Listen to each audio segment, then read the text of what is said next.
Here's a quick tutorial on how to update your domain's name servers in HostEasy.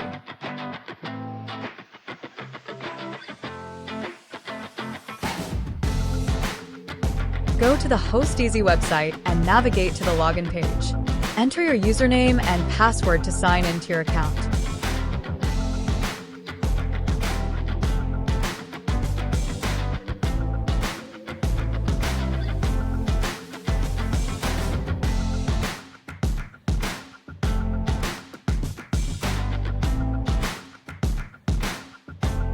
Go to the Orders section and select My Invoices.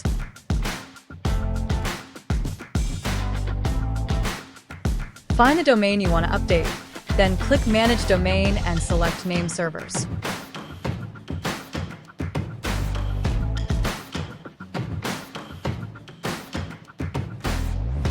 In the Nameserver settings, you'll find fields to enter your new nameserver information.